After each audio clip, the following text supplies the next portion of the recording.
Hello, I'm Chris Barrow with the BBC News. The UN agency running humanitarian operations in Gaza says it will take a decision in the coming hours on how much assistance they can continue to provide because of a lack of fuel.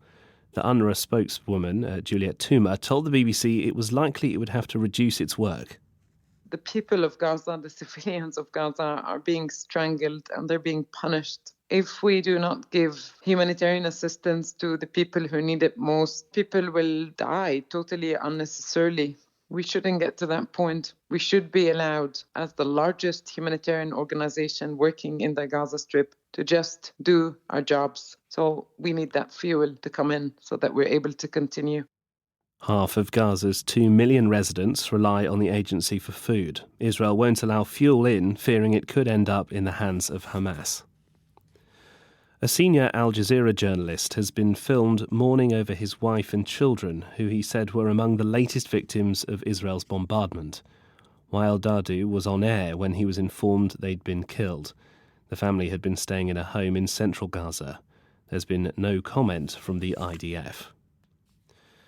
The Israeli Prime Minister Benjamin Netanyahu has insisted a ground invasion of the Gaza Strip is coming, following questions at home about why it had taken so long. Speaking on primetime television, he said troops were preparing to enter the besieged territory. Hours after his address, the US channel CBS News said it had learned that Israel was delaying the operation. Our correspondent Paul Adams is in Jerusalem. We've been hearing lots of talk about humanitarian pauses. The Americans, the Canadians, and I think some European governments have been urging some kind of pause in hostilities. We've also been hearing that the United States may be asking for a delay as it gets some of its own defenses in place in the region. Of course, America has all sorts of military bases dotted around the Middle East and the Gulf, and there's some suggestion that they want to make sure all of that is properly protected because, of course, there is this lingering fear that an escalation of violence in the Gaza Strip could trigger some wider conflict. The US House of Representatives has elected a new Republican speaker, ending 3 weeks of paralysis caused by party infighting. Mike Johnson, a conservative ally of Donald Trump, was the fourth candidate put forward for the role after Kevin McCarthy was ousted by Republican hardliners. Following his victory, Mike Johnson called on party colleagues to set aside the divisions of the last few weeks. In this time of great crisis, it is our duty to work together, as previous generations of great leaders have, to face these great challenges and solve these great problems. I will conclude with this. The job of the Speaker of the House is to serve the whole body, and I will. This is the World News from the BBC. The Mexican President Andrés Manuel López Obrador has joined a convoy of emergency workers trying to reach Guerrero State, which has been battered by a Category 5 hurricane. Hurricane Otis was one of the strongest ever recorded on Mexico's Pacific coast. Jessica McCallin has the details.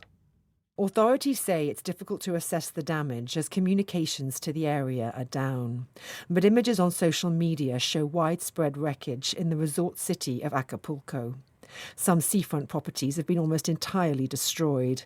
The windows of high-rise buildings are shattered, trees and power lines are down, and streets are blocked by debris. The city's airport is also underwater. The army has been sent to try and clear roads, and a convoy carrying humanitarian aid is on its way to the area. Donald Trump has been fined $10,000 by the judge overseeing his tax fraud trial in New York after he violated a gag order and mocked court staff for the second time. The former president had told reporters that Justice Arthur Engoron and the person sitting alongside him were partisan. The defeated centre-right candidate in Argentina's presidential election has backed the libertarian Javier Milei in the runoff next month. Patricia Bullrich said the country needed a change after years of left-wing government. The first round saw the economy minister, Sergio Massa, secure a surprise victory against Mr. Milei, with Ms. Bullrich coming third. Security forces in Venezuela have taken control of a second gang-run prison after raiding the Tocayito facility southwest of the capital, Caracas. The Interior and Justice Minister, Remigio Ceballos, said they'd found a large amount of weapons and ammunition, as well as a studio where inmates would film reggaeton music videos, which they uploaded to YouTube. It comes just over a month after police and soldiers took over the Tocaran prison. BBC News.